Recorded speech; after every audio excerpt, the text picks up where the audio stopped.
Acompáñenme en esta oración, por favor. Amado Padre Celestial, te damos muchísimas gracias, Señor, por tu palabra, por revelarte en ella, Señor, porque podemos conocerte a través de lo que nos dejaste escrito, Señor. Queremos continuar con este tema, Señor, de la doctrina del infierno, de la doctrina de la condenación. Te pedimos que nos ayudes, nos des el entendimiento, la sabiduría, para que de manera seria, de manera juiciosa podamos entender este tema sin prejuicios, sin amarillismo, sin morbo, Señor, sino que podamos comprender lo que realmente tu palabra nos enseña. Ayúdanos a verte, Señor, a ver reflejada tu misericordia en medio de este tema, Dios. En el nombre de Jesús, amén. Quiero iniciar hoy leyendo Juan, Evangelio de Juan, capítulo 3, versículos 17 y 18. Juan, capítulo 3, 17 y 18. Hoy es por tema, nuestro tema número 3, por grabación nuestro número 2, porque el primer tema desafortunadamente no quedó grabado. Pero antes de continuar con el tema, yo quiero que leamos estos dos versículos que tienen que ver muchísimo con lo que vamos a desarrollar hoy y con lo que hemos venido hablando en este tiempo. Si lo puede leer conmigo, por favor. Porque no envió Dios a su Hijo al mundo para condenar al mundo, sino para que el mundo sea salvo por él. El que en él cree no es condenado, me equivoqué. El que en él cree no es condenado, pero el que no cree ya ha sido condenado, porque no ha creído en el nombre del unigénito Hijo de Dios. Aquí estos dos pasajes nos están hablando acerca de la fe que salva, la fe que nos lleva a la redención y a la salvación. Como les he dicho estos últimos 2 domingos, la doctrina del infierno es una doctrina, es una enseñanza que muchas personas la especulan, muchas personas la miran con amarillismo, con morbo, y desgraciadamente muchas personas lo que tienen en su cabeza es una imaginación muy grande acerca del infierno y creen muchísimas cosas producto de su propia imaginación, porque por ahí escucharon algo y entonces ya se hicieron ideas. Pero para nosotros tener un concepto claro de la doctrina del infierno, tenemos que ir al único lugar donde realmente se nos habla con claridad que es el infierno, y ese lugar es la palabra de Dios. ¿Estamos de acuerdo? No hay otro lugar, porque no hay otro lugar, no hay otro libro y no hay otra persona que haya hablado del infierno como lo hizo el Señor Jesucristo. Si usted no lo sabía, la persona que más habló del infierno fue el Señor Jesucristo. Por lo menos en los evangelios aparece más de 15 veces relacionados los momentos en que Jesús habló acerca del infierno. Algunos teólogos, por ejemplo, se atreven a decir que Jesús habló más del infierno que del amor. Y nosotros a veces pretendemos romantizar las cosas y no darle el sentido real a la palabra de Dios. Quiero que hagamos un muy breve y corto resumen para que nos contextualicemos en esta mañana. Tranquilo, déjala ahí, no hay problema.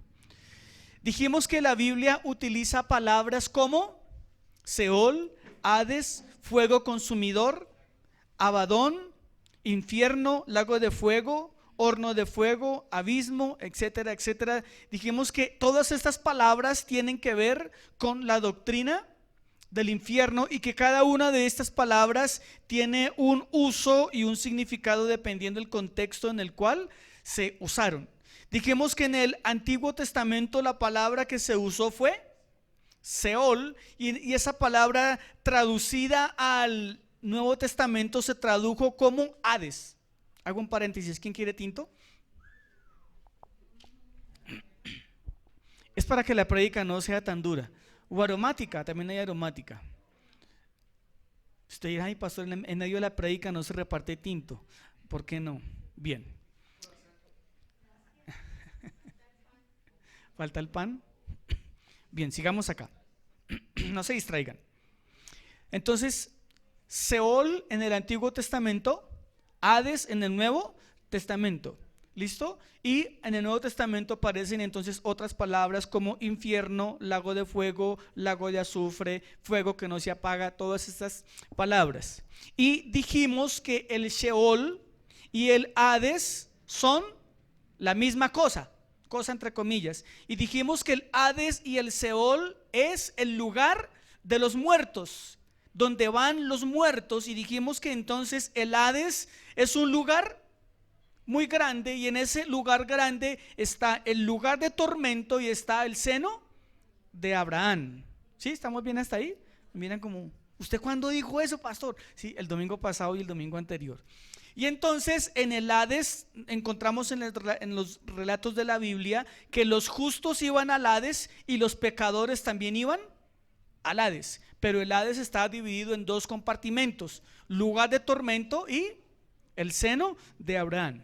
Dijimos también que posiblemente, según algunas posturas teológicas, cuando Cristo muere y desciende al Hades, toma cautivo a la cautividad, y todos los que estaban en el seno de Abraham son llevados directamente a la presencia de Dios, respondiendo la pregunta de si el infierno está ocupado o está desocupado, que alguien me hizo.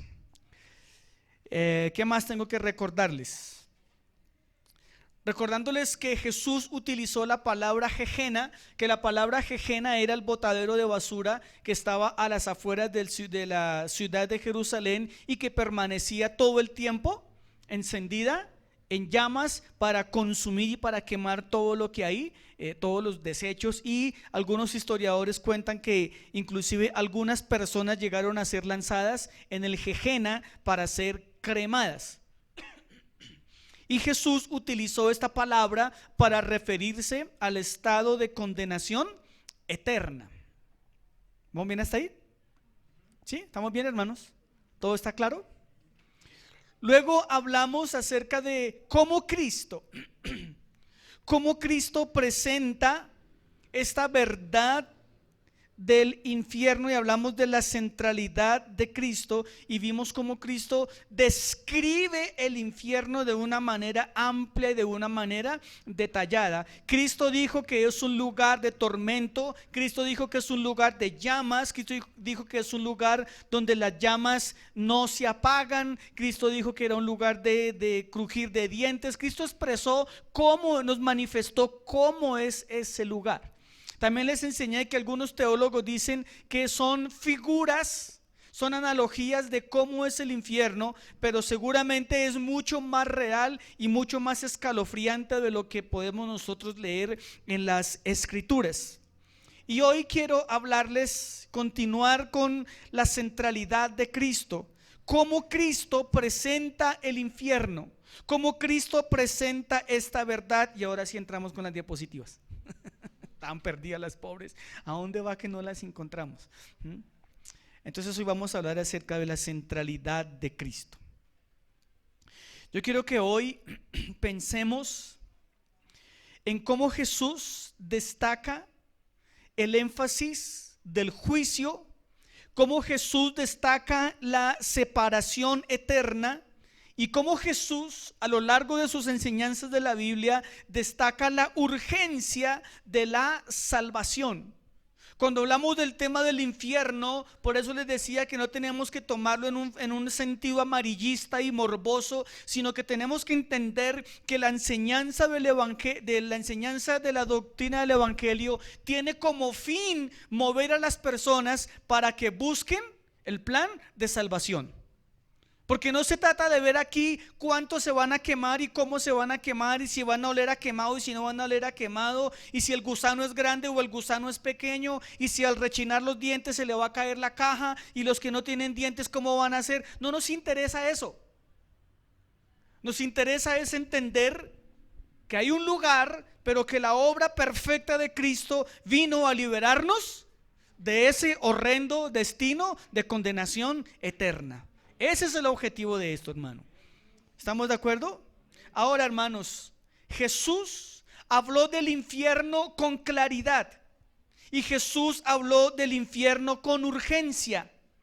Pero Jesús no mostró la doctrina del infierno como un mito, sino que Jesús mostró esta realidad como un reflejo de su justicia y de su santidad. Eso es lo que encontramos en esta doctrina.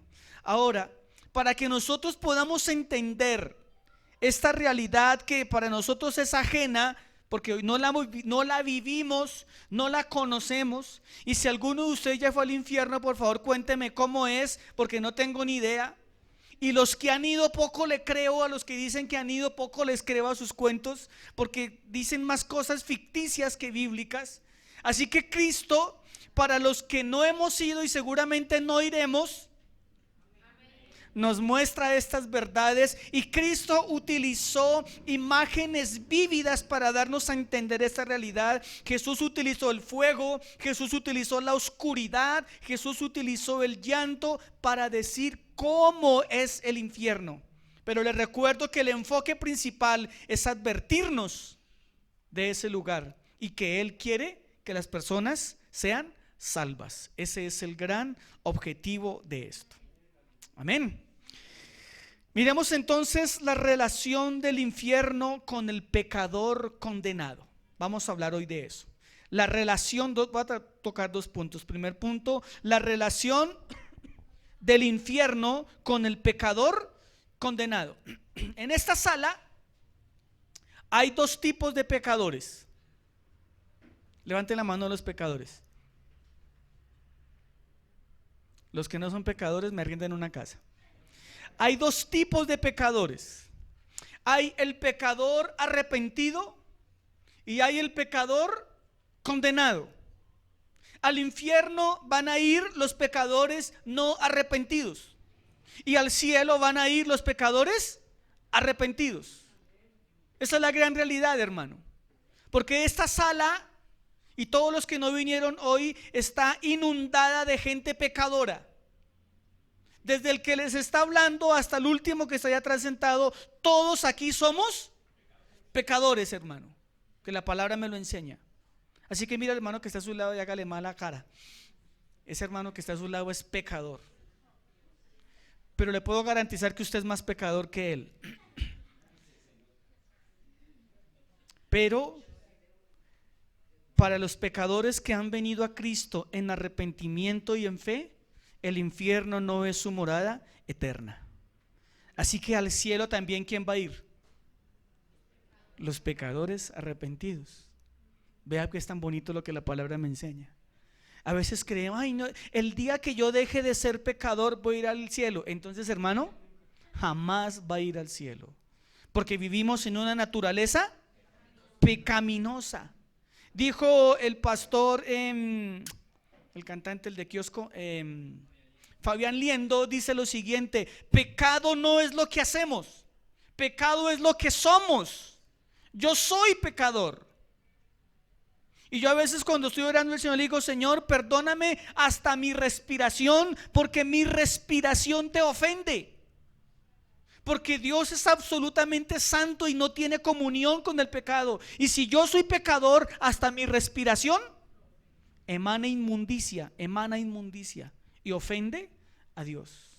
Así que nosotros somos pecado y nuestra esencia, desgraciadamente, se pronuncia o se mueve en pecado. Bien, entonces estaba hablando de 2 tipos de personas: el pecador arrepentido y el pecador no arrepentido. Entonces vamos a hablar de las consecuencias y cómo Dios, como Cristo, nos muestra en la palabra cuál va a ser el estilo de vida que los pecadores no arrepentidos, que los pecadores no condenados van a vivir y van a experimentar en el infierno. Entonces comencemos, hermano. Como les dije hace un rato, Cristo por lo menos 15 veces habló acerca de esta verdad. Primera manera en que Cristo nos muestra cómo los malvados. Ahora, una persona malvada, si lo miramos en nuestro contexto latino, malvado es el que mata, malvado es el que viola, malvado fue el que cogió a la niña que día en el colegio y la mató, la ahogó, quién sabe qué pasó con esa niña. Ay, esa persona es malvada, ¿cierto? Y es verdad. Pero en el concepto de la palabra de Dios, los malvados van mucho más allá. Malvado es aquel que no hace la voluntad de Dios. Ese es el malvado, hermano. El que no hace la voluntad de Dios, el que hace la voluntad del enemigo, el que hace la voluntad de su carne. O sea que una persona que dice mentiras se convierte en un malvado. Una persona que hace negocios fraudulentos se convierte en una persona malvada. Una persona que no ama a su prójimo se convierte en una persona malvada, porque el gran mandamiento dice: amarás a tu prójimo como a ti mismo. Y si yo no tengo la capacidad de obedecer ese mandamiento de amar a mi prójimo, pues la palabra dice que soy un malvado. ¿Listo? Y como Abraham nos decía al comienzo, la única manera en que una persona pueda obedecer los 10 mandamientos es porque Cristo está en nosotros, o más bien, yo estoy en Cristo. Pero eso sería tema para otra conversación. Entonces, los malvados son arrojados al infierno. Mateo capítulo 13, versículo 41 al 42. Cristo muestra.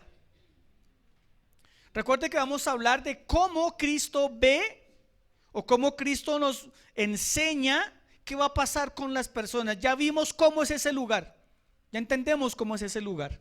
Ahora vamos a ver cómo va a ser la estancia en ese resort de 800 grados centígrados, o quién sabe cuántos más grados centígrados.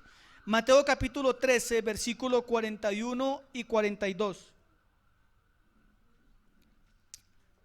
Si tienen su Biblia o si lo puede leer aquí enfrente. Enviará el Hijo del Hombre a sus ángeles y recogerá de su reino a todos los que sirven de tropiezo y a los que hacen iniquidad, y los echarán ¿dónde? En el horno de fuego. Allí será el lloro y el crujir de dientes. Así que aquí Cristo está diciendo que ese lugar que fue preparado inicialmente para el diablo y sus ángeles, a causa de la desobediencia, a causa de rechazar el nombre de Dios, a causa de rechazar la gracia, a causa de rechazar el plan de salvación, quien rechace eso va a ir directamente al lago de fuego, a ese lugar donde Cristo dijo está el lloro y está el crujir de los dientes. Pero quiero que miremos algunas cosas de este versículo. Enviará el Hijo del Hombre. ¿Quién es el Hijo del Hombre? Cristo. Si se acuerdan cuando vimos allá de los títulos mesiánicos, hace mucho tiempo que vimos eso, hace como 2 años. El Hijo del Hombre es un título mesiánico, y cuando se habla del Hijo del Hombre se está hablando de las características de Cristo como juez, porque Él en efecto va a venir a juzgar al mundo. Así que cuando usted lea en la Biblia y encuentre en los pasajes la relación de hijo de hombre, tiene que ver muchísimas veces, si no todas, con el sentido del juicio de Dios. Y aquí Cristo está hablando que Él es el que tiene el poder y Él es el que tiene la autoridad de decretar y de emitir un juicio, una sentencia. Y entonces, según el pasaje, dice que Él envió a los ángeles a recoger, dice, enviará el Hijo del Hombre a sus ángeles. ¿Y qué harán los ángeles? Recogerán de su reino a todos los que sirven de tropiezo y a los que hacen iniquidad. Así que dentro del reino de Dios hay gente mala. El reino de Dios es algo tan grande, tan impresionante. Cuando Cristo vino a la tierra, Él dijo: el reino de los cielos se ha acercado. ¿Sí? Y aquí pudiéramos hacer un paréntesis, porque hay muchas personas que enseñan y creen que el reino de Cristo va a venir, y que el reino de Cristo es algo por allá, como el país de las maravillas. Pero Cristo dijo: el reino de los cielos se ha acercado. Así que es una otra doctrina que tenemos que tocar en algún momento. Dice que los ángeles vendrán y tomarán de su reino a los que sirven de tropiezo y a los que hacen iniquidad. Recuerde que el que hace iniquidad es el que no hace la voluntad de Dios. Y la voluntad de Dios es que vengamos al Hijo. Esa es la voluntad de Dios. Yo he venido para que todos tengan vida eterna. El que no viene a Cristo, el que no viene al Hijo de Dios, el que no viene en fe y en arrepentimiento, está transgrediendo un mandato de Dios. Todos aquellos, dice versículo 42, y los echarán en el horno de fuego, y allí será el lloro y el crujir de dientes. Así que lo primero que Jesús nos muestra es que los malvados serán arrojados al lago de fuego. Pero quiero dejar el énfasis para terminar este punto. El malvado no es solamente el que mata, el malvado no es solamente el que viola, el malvado no es el que se sienta con una corbata en el Senado de la República a robar miles de millones. No, el malvado es el que no ha creído en Cristo de manera salvífica y no ha aceptado el plan de salvación en su vida. A ese nivel el Señor lleva la palabra malvado. Amén. Ahora le pregunto, ¿usted ya dejó de ser malvado? Solamente lo sabe usted. Mírese al espejo y diga: no, yo ya no soy malvado. Ahora mi placer, ahora me deleito en hacer la voluntad de Dios. Como enseñamos en Teos, ahora yo aborrezco lo que antes amaba y ahora amo lo que antes aborrecía. Esa es la esencia de no ser malvado. Le repito, ahora aborrezco lo que antes amaba y ahora amo lo que antes aborrecía. Dicho en palabras castizas, ahora odio el pecado y ahora amo la justicia. Antes amaba el pecado y aborrecía la justicia. Ahora con Cristo en mi corazón odio el pecado y amo la justicia. Por eso cuando un hijo de Dios peca, ¿alguno peca? Cuando un hijo de Dios peca, lo primero que siente es dolor, porque ofendió a Dios. Pero si usted dice que es cristiano y peca y no siente dolor en su corazón, hermano, pellízquese, porque algo no está andando bien en el interior de su vida.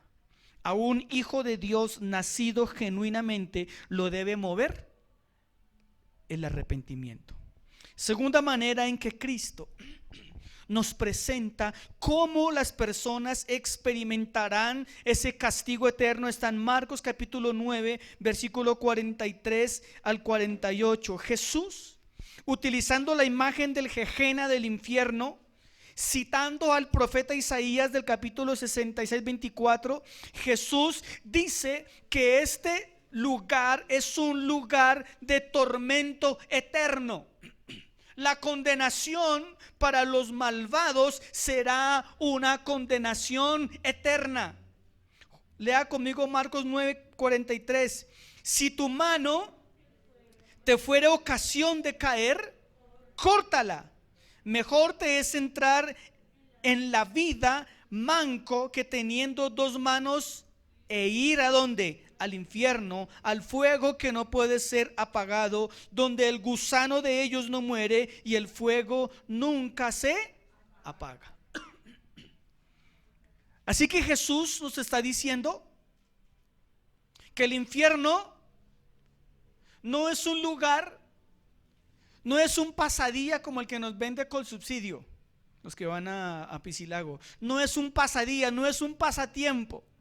No será una estadía muy larga, sino que la palabra dice que quien desgraciadamente termine en ese lugar, de ahí no va a salir nunca, jamás. Las personas creen que la eternidad es un tiempo muy largo. Algún día se acabará. Es como cuando usted está sin plata.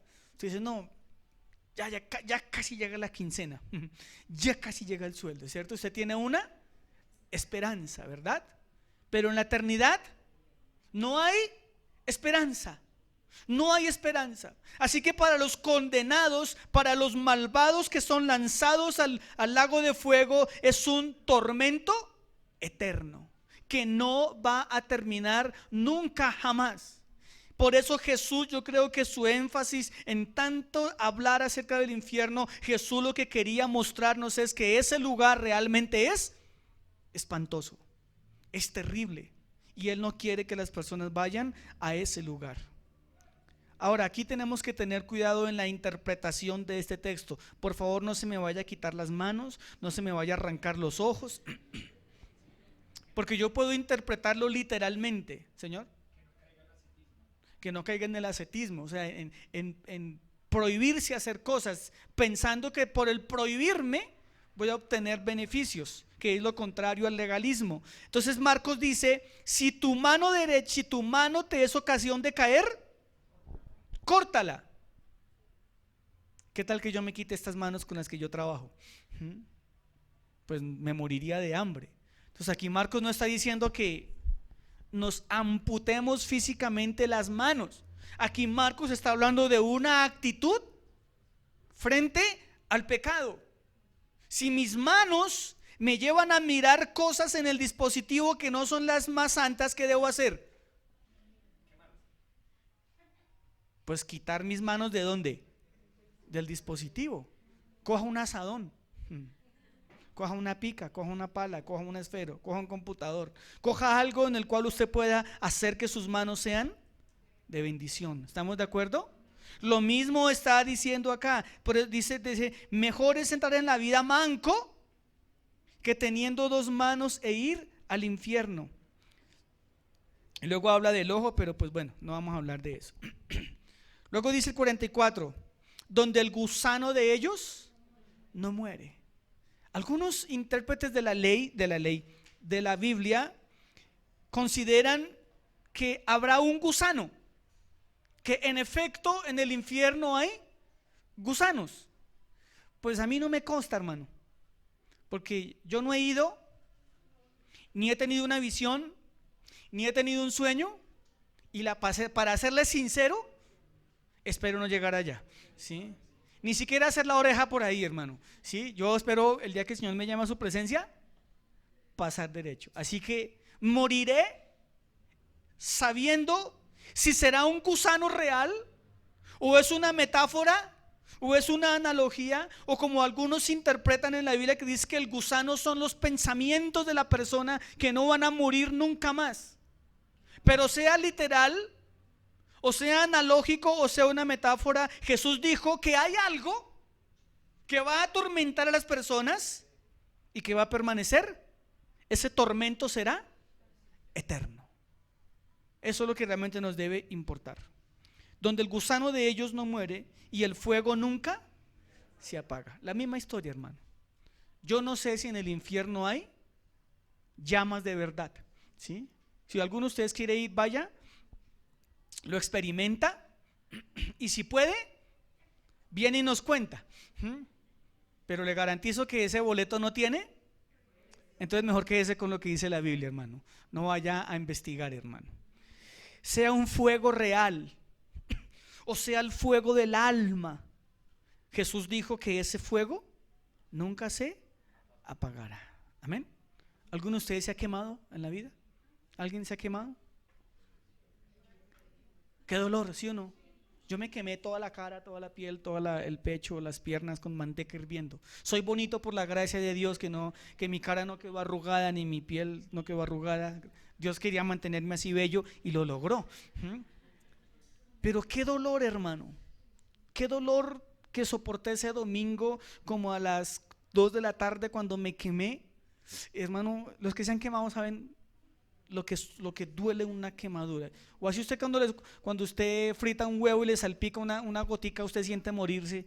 Imagínese sentir el fuego en el cuerpo, sentir ese ardor, y Jesús está diciendo, pues papacito lindo, eso y mucho más lo van a experimentar los malvados toda la eternidad. Tercer manera en que Cristo lo presenta está en Lucas capítulo 16, versículo 19 al 31. Aquí quiero demorarme un poquitico más. Jesús presenta que las personas que vayan al infierno sufrirán un tormento inmediato. Inmediato. No es que va a ser condenado en 1000 años, no es que va a ser atormentado en 3000 años, no, inmediatamente muere, inmediatamente comienza el tormento. ¿Qué es lo que suena? Ok, listo. Es un tormento inmediato. Lucas capítulo 16, versículo 19 al 31, léalo conmigo. Entonces él, dando voces, dijo: Padre Abraham, ten misericordia de mí y envía a Lázaro para que moje la punta de su dedo en agua y refresque mi lengua, porque estoy atormentado en esta llama, porque tengo 5 hermanos, para que les testifiquen, a fin de que no vengan ellos también a este lugar de tormento. ¿Quién está hablando ahí? El rico. ¿Fue al infierno por ser rico? No. Si usted es socialista, hermano, pues entonces desmoralícese. Es que los ricos, no, hermano, aquí no dice que los ricos serán condenados. Simplemente hace un paralelo. Y tampoco dice que los pobres serán salvos. Eso no tiene nada que ver. Ahora, personas como nuestro presidente utilizan estos versículos para afianzarse en lo que ellos llaman la teología de la liberación y bla, bla, bla, bla, y toda la carreta y toda la espumaraja que sale por su boca, que no es más que basura. Bien, perdón que me caliente, pero es que es la verdad. Y aquí el escritor nos está mostrando una cantidad de realidades acerca del infierno tan impresionantes. Entonces dice que el rico fue al cielo, fue al Hades, lugar de tormento. O sea que el rico muere e inmediatamente comienza el tormento. Inmediatamente. ¿Cuánto tiempo se demora en descender? No sé el túnel que tan largo sea. Porque algunos dicen que ven un túnel y que al fondo del túnel ven la luz, ¿sí? Yo no tengo ni idea si ese túnel tiene luces, si es bajando, no tengo ni idea, no espero conocerlo. El hecho es que los que cuentan esas experiencias dicen, y no me baso en eso para decir que sea verdad, estoy molestando. El hecho es que no sé, cuando una persona muere, ¿cuánto tiempo tarda en ir al Hades? Lo que sí podemos entender aquí es que el rico inmediatamente comenzó a decir: este es un lugar de tormento. Primero, es un lugar de tormento, y en ese lugar de tormento comenzó a gritar. ¿Y qué fue lo que empezó a gritar el rico? Padre Abraham, ten misericordia de mí. Comenzó a clamar porque no quería estar en ese lugar de tormento. Comenzó a pedir misericordia. Ahora sí se acordó del padre Abraham. Ahora sí se acordó de la espiritualidad. Ahora sí se acordó de las cosas de Dios. Mientras estuvo en vida, y como dijo Abraham, tú en la vida tuviste bienes y tuviste riquezas. Ahí no se acordó de Dios.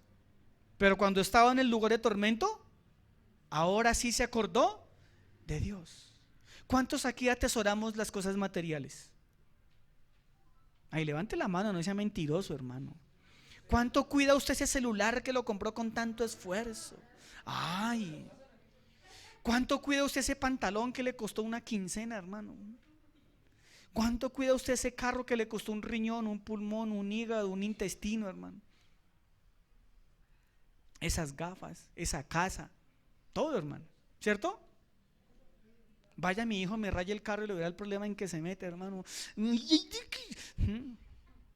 Vaya, alguien me toque la moto y lo verá, hermano, que se me sale el viejo hombre. Pero el rico, cuando estaba en el infierno, las cosas materiales, hermano, ya eso no tiene un solo valor. Lo que tanto atesoramos y anhelamos y cuidamos, veneramos e idolatramos en la tierra, allá en la eternidad eso no va a valer, hermano, espero nada, hermano. Le pongo un ejemplo y con esto termino este punto, voy terminando. ¿Alguno de ustedes ha tenido una pena muy dura en su corazón? ¿Una pérdida de un ser querido? En ese momento todo lo material que vale. Así se le haya muerto su marido y le haya dejado la casa más linda del mundo, usted dice, esta casa sin ti es vacía. Se vuelve hasta poeta. Sí. Oh, mi cuchurrumí, mi cama sin ti es una noche vacía. Imagínese usted en el infierno, hermano. Nada va a tener valor. Nada va a tener valor. Entonces, dando voces, comenzó a gritar: ten misericordia de mí. Y pidió a Lázaro. Todavía tenía el orgullo un poquito elevado, ¿no? O sea, está condenado. Y más encima le dice: Señor, mande a ese pobre miserable, ¿sí? Ese mendigo, porque Lázaro era mendigo, mándelo para que me sirva, para que me atienda. O sea, mire, hermano, que la Biblia nos muestra que en el infierno, hermano, las emociones y los sentimientos van a continuar iguales, hermano. Exactamente, no habrá arrepentimiento. Exactamente.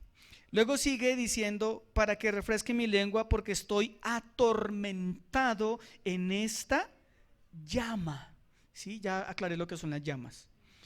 Ahora se le despertó el espíritu evangelista. Versículo 28. Se volvió evangelista. El problema es que de nada le sirve. Porque tengo 5 hermanos para que les testifiques. Ah, ahora sí comprendió la verdad del evangelio. Ya es demasiado tarde. Es decir, los que se van para el más allá no pueden interceder por los que están en el más acá. Si usted es de los que cree que su abuela, su abuelo, su tío, su hermano, su primo está en el cielo intercediendo por usted y está clamando por usted, hermano, le pido el favor que deje de creer en que los unicornios vuelan. No es verdad, no es cierto. Mi abuelo Jorge Ramos no está intercediendo por mí en el cielo. Él está en la presencia de Dios, pasándole a lo más de sabroso. Y mi hermano Juan Carlos y los que se han ido. Pero ellos no están clamando por mí. Ni usted le diga a sus familiares: cuando yo me muera voy a clamar por usted en el cielo. No diga mentiras, porque eso no es, por lo menos la Biblia dice que eso no es verdad. No es cierto. O puede ser que haya una intercesión, pero ¿de qué sirve? La intercesión del rico, ¿de qué sirvió? De nada. La respuesta de Abraham fue: a Moisés y a los profetas tienen, escúchenlos. Pero ¿cómo así? Moisés y los profetas ya habían muerto. Entonces, ¿de qué estaba hablando Abraham? De la palabra de Dios.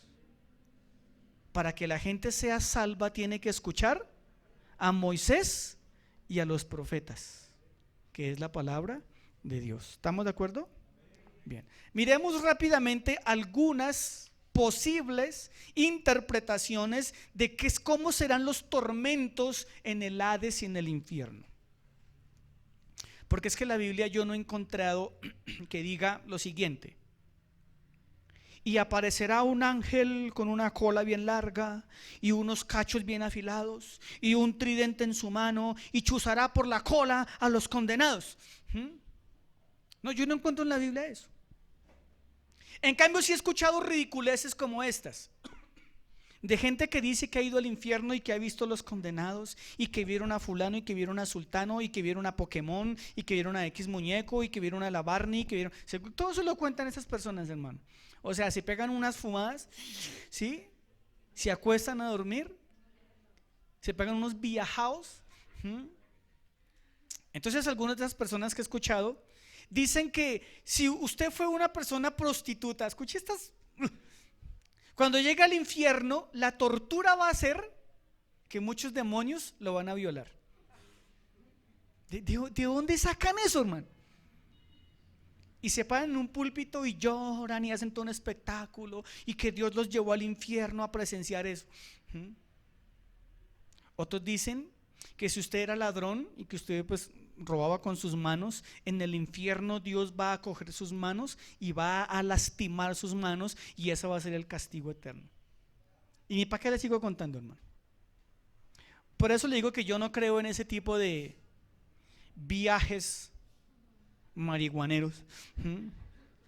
Y no digo que una persona Dios no la pueda llevar, yo no sé. Pero hermano, si vienen y cuentan cosas lógicas, uno dice, bueno, sí. O los que dicen que fueron al cielo. La única persona que encontramos en la Biblia que fue al tercer cielo fue el apóstol Pablo, ¿cierto? Y Pablo no escribió viajes del apóstol Pablo a la cuarta dimensión, descárgalo en Amazon. ¿Sí? Encuéntralo en YouTube, en los videos del apóstol Pablo. Lo que Jesús le dijo a Pablo es: lo que viste, cállalo. A Pablo se le permitió escribir ciertas cosas, lo demás el Señor le dijo: eso no es problema de los de abajo. Dios se lo reveló a Pablo para que Pablo entendiera y pudiera plasmar el evangelio. Bueno, me estoy saliendo del tema, perdónenme. ¿En qué íbamos? En el infierno, ¿cierto? Vamos a ver las posibles interpretaciones de cómo será el tormento. Ya volví, qué pena, tuve un lapsus mental, tuve un viaje. Entonces vamos a ver cómo algunos interpretan cómo será el tormento, porque realmente no tenemos una mayor claridad. Solamente dice que hay llamas, que hay crujir de dientes, que habrán miles de personas gritando, que habrán una serie de cosas, ¿verdad? Y habla de tormento. Primera forma en que podemos verlo es una manera en que las personas llegarán a ser atormentadas en el infierno, es su total y absoluta separación de Dios. Estarán eternamente separadas de Dios. Y cuando estén en ese lugar, entenderán el horror que significa estar separados eternamente de Dios. Ahora, déjeme preguntarle, ¿quién experimentó por un momento la eterna separación de Dios? Cristo. Cuando Cristo dijo: si es posible, pasa de mí esta copa, Jesús no estaba diciendo que le tenía miedo a la cruz ni a la muerte. La copa que Jesús no quería beber era la copa de la ira de Dios, la separación de Dios. Y por eso cuando Cristo está en la cruz, Él clama y grita: Padre, ¿por qué me has desamparado? Cristo en ese momento experimentó lo que las personas en el infierno experimentan y experimentarán eternamente: la verdadera separación de Dios. Ahí las personas entenderán lo que significa realmente estar separados de Dios.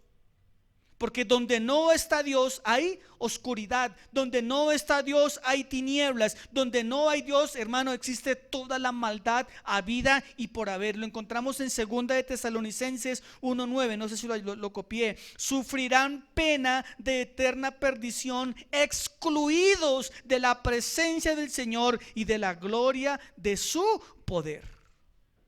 En la presencia de Dios, hermano, encontramos la fuente de la vida. En la presencia de Dios encontramos la fuente de gozo. En la presencia de Dios encontramos la fuente de la verdad. Fuera de la presencia de Dios encontramos todo lo contrario. 1 Tesalonicenses 1:9. Así que una manera de tormento en el infierno será entender lo que es jamás tener la presencia de Dios en su vida.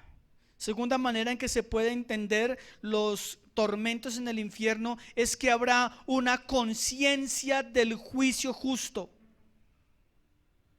Allá las personas condenadas van a experimentar conscientemente y van a comprender de manera racional y de manera real su rechazo a la gracia salvadora. Lo he dicho muchas veces. Nadie se va al infierno hoy por pecar, porque todos somos pecadores. Las personas se van al infierno porque rechazaron la gracia salvadora. Juan capítulo 3 lo habla claramente. No pretenda, hermano, dejar de pecar para salvarse, porque nunca vamos a dejar de ser pecadores.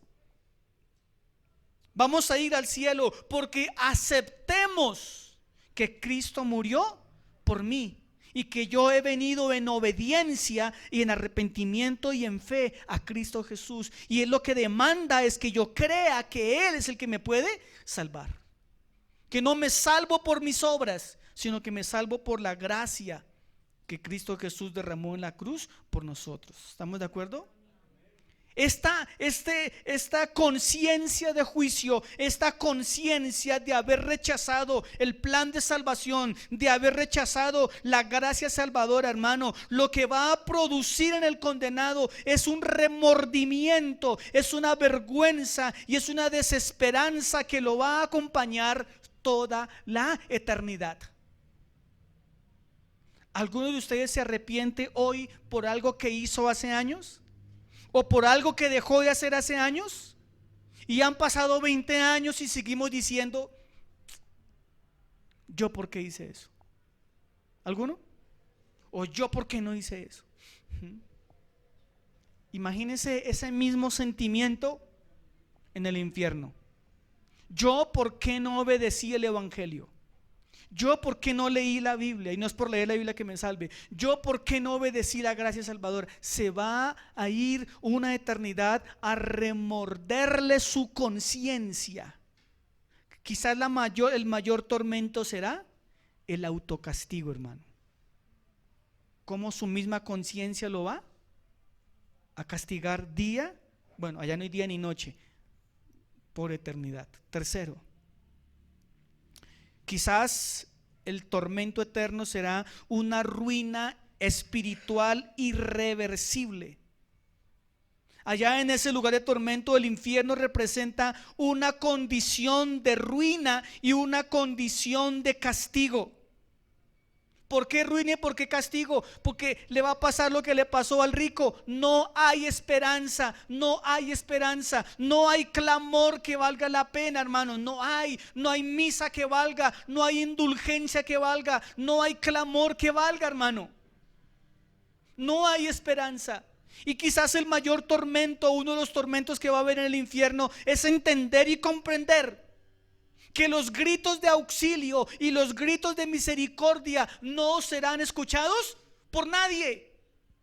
O si Dios los escucha, que seguramente los va a escuchar, Dios prestará oídos sordos, porque en tierra tuvieron la oportunidad de escuchar el mensaje de salvación, y en ese momento sus oídos fueron voluntariamente cerrados a las verdades de la Biblia. En ese entonces los oídos de Dios serán cerrados al clamor de los que un día lo rechazaron. Cuarto, eso lo encontramos el anterior punto, Mateo 25:46. Cuarta manera que quizás haya un tormento eterno es la ausencia de una transformación.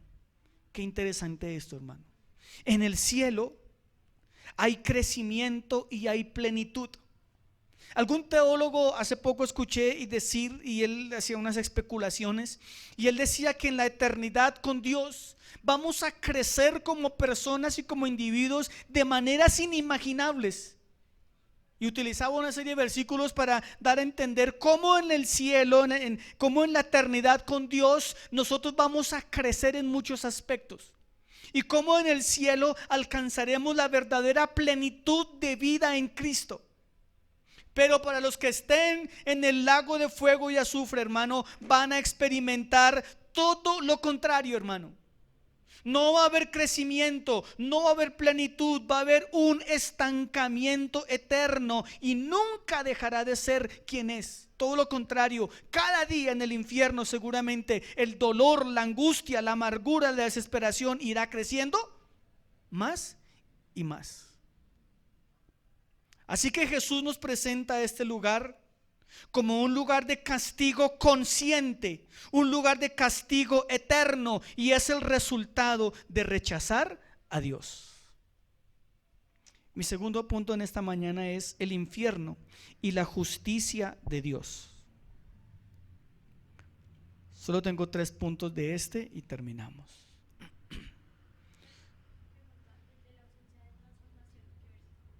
la ausencia de la transformación, se lo debo. Mateo 25:46.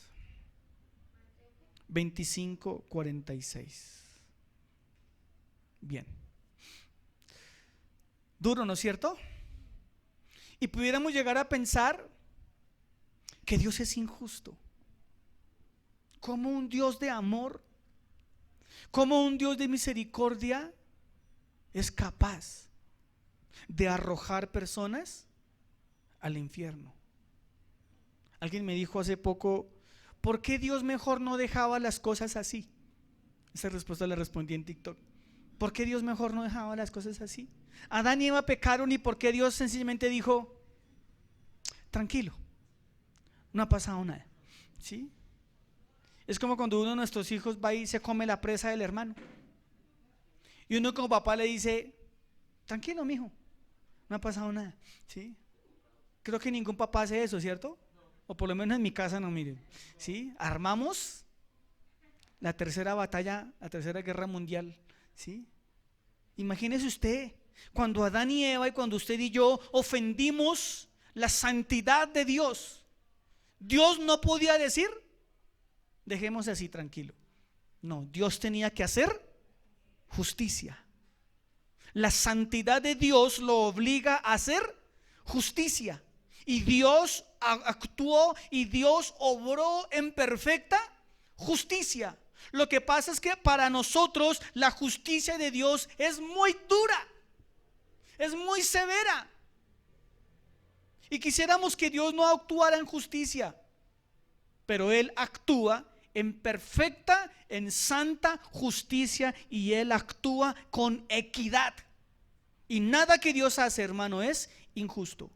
Así que si Dios tomó la decisión de crear el Hades y de crear el infierno, hermano, Él lo hizo en su perfecta justicia. Amén. Duro.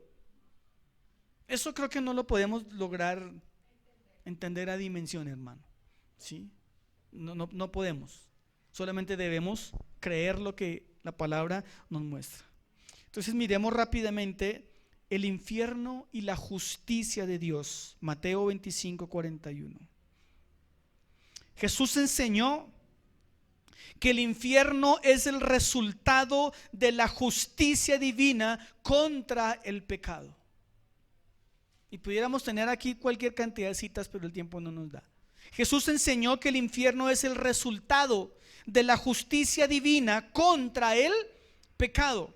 Mateo 25:41. Entonces dirá también a los de la izquierda, apartados de mí, malditos, al lago de fuego preparado para el diablo y sus ángeles.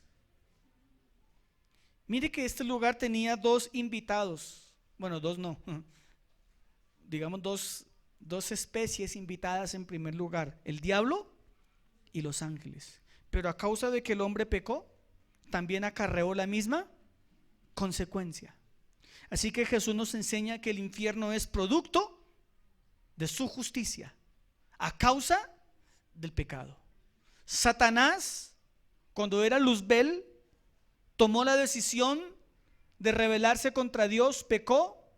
Los ángeles, la tercera parte de los cielos, de los ángeles del cielo, dice la Biblia que siguieron su consejo, y como consecuencia fueron, dice lo que hablamos del Tártaros, muchos de ellos están en prisiones de oscuridad, esperando ser juzgados en el día del juicio.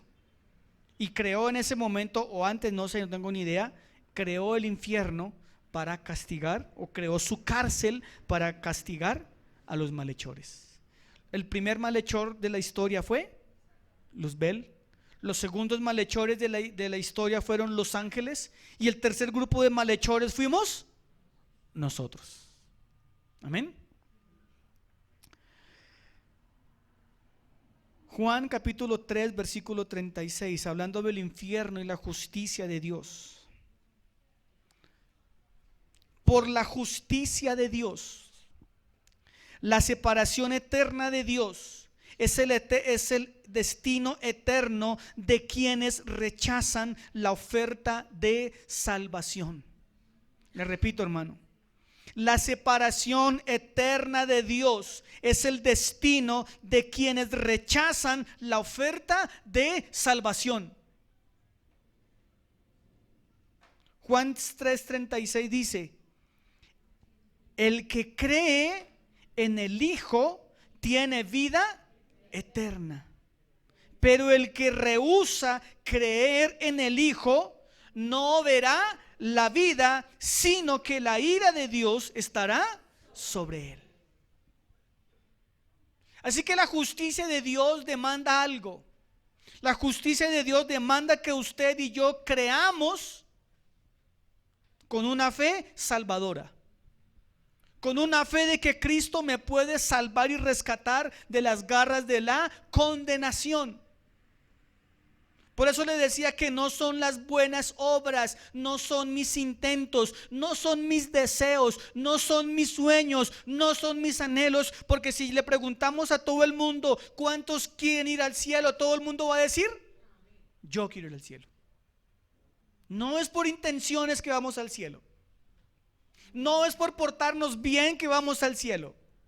Vamos a ir al cielo porque la justicia de Dios demanda, exige que yo crea en la obra salvífica de Cristo en la cruz del Calvario. Y Él exige que yo venga en fe y yo venga en arrepentimiento. Esa es la puerta de salvación para escapar de la condenación eterna.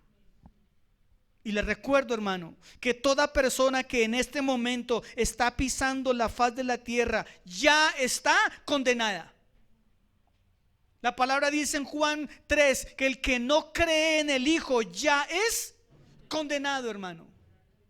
Por eso la urgencia de hablar del infierno, y por eso la urgencia que debe existir en nosotros de hablar a la gente de Cristo. Porque cuando una persona muere sin Cristo, hermano, inmediatamente va a llegar al lugar de eterna condenación.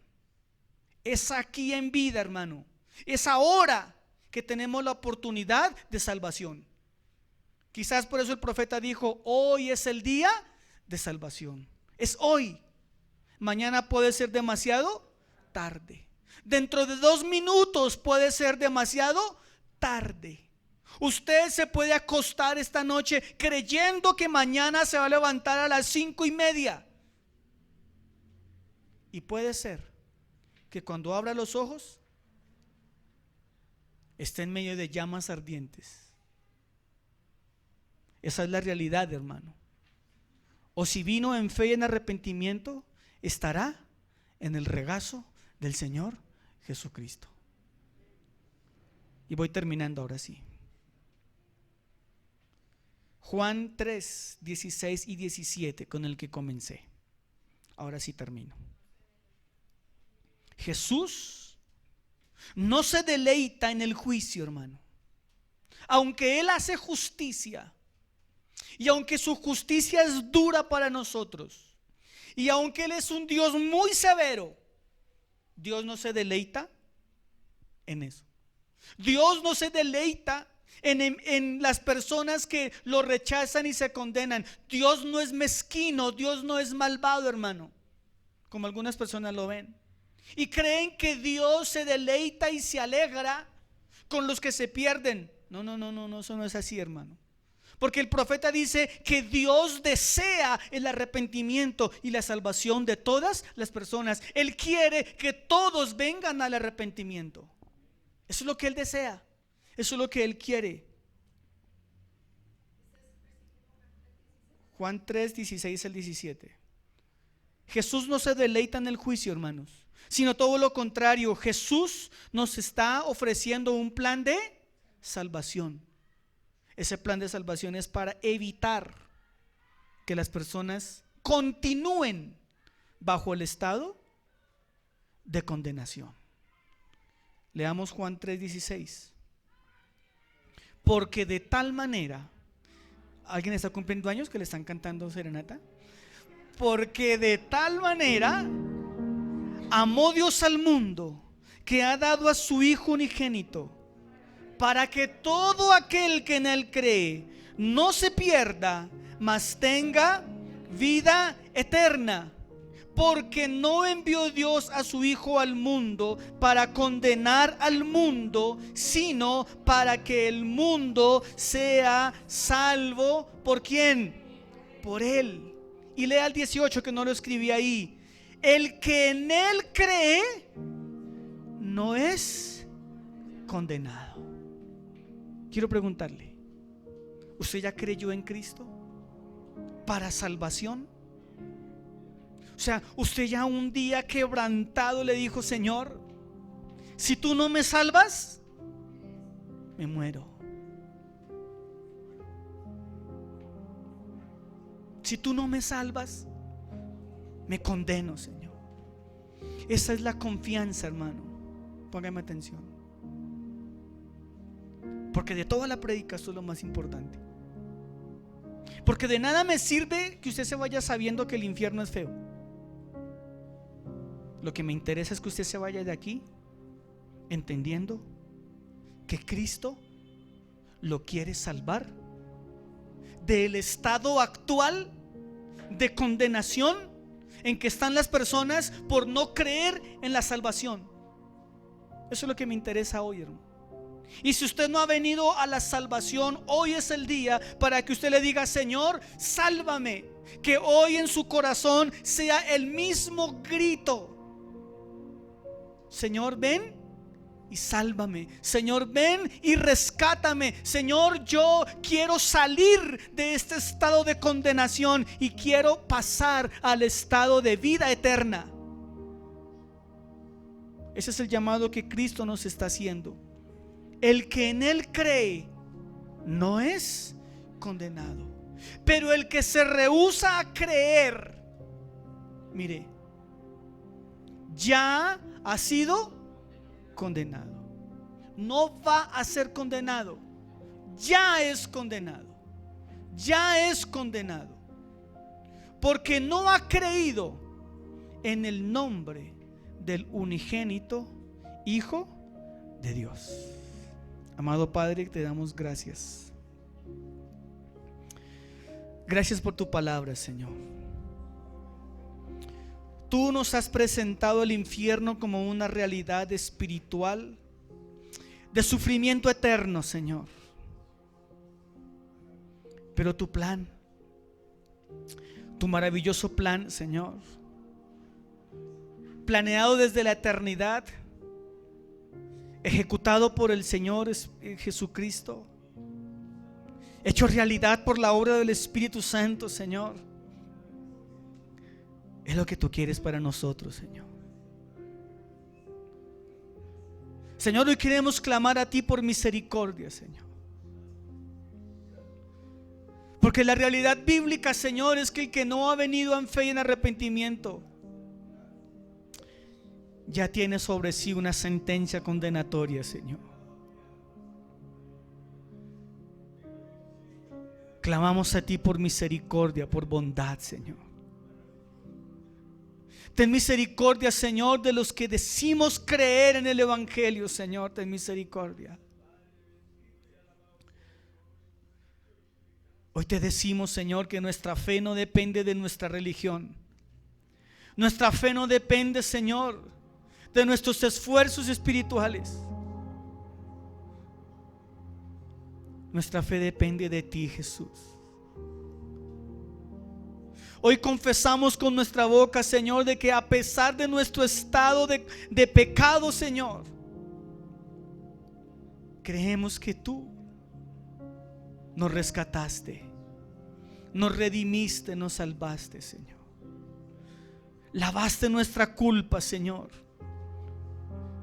Tomaste nuestros pecados, fuiste a la cruz y pagaste la deuda por nosotros, Señor. Lo creemos y lo confesamos, Señor. Confesamos con nuestras palabras y con nuestro corazón, Señor, que una vez tú resucitaste, Señor. Tu justicia, Señor, fue nuestra justicia, Señor.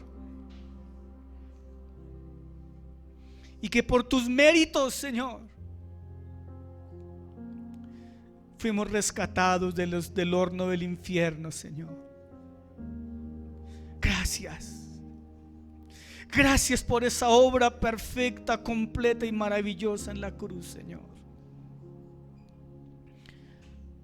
Te pido, Señor, que aquellos que no han entendido esto, tu Espíritu hoy lo revele, Señor. Que tú puedas hoy decir, como le dijiste al apóstol Pedro: no te lo ha revelado ni carne ni sangre, Señor. Te pido que esta palabra, Señor, a los que están aquí, a los que la van a escuchar, se revele, Señor. Que tu Espíritu Santo, Señor,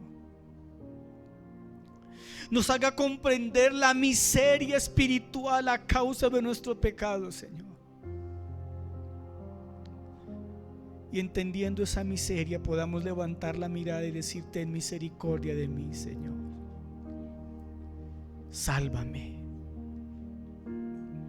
Rescátame. Permite, Señor, que muchos vengan a la salvación, Señor. Clamamos hoy, Señor, con dolor en nuestro corazón por los que no te conocen, Señor. Ya no podemos clamar por los que se han ido, Señor. No podemos hacer nada por los que han partido, Señor. Pero sí podemos orar y clamar por los que todavía están vivos bajo la sentencia de condenación, Señor. Usa nuestras manos, usa nuestra boca, nuestra vida, para llevar tu palabra, Señor. Para ir en busca del perdido, Señor, y mostrarles estas verdades eternas. Gracias, Señor. Ayúdanos a vivir en esta vida plena, Señor. Ayúdanos a disfrutar esta plenitud de vida, Señor. Ayúdanos a entender y comprender y dimensionar lo que tú has hecho en nosotros, Señor. A vivir en ti, Señor. Ayúdanos a manifestar a Cristo, Señor, cada día, cada momento. Ayúdanos, Señor.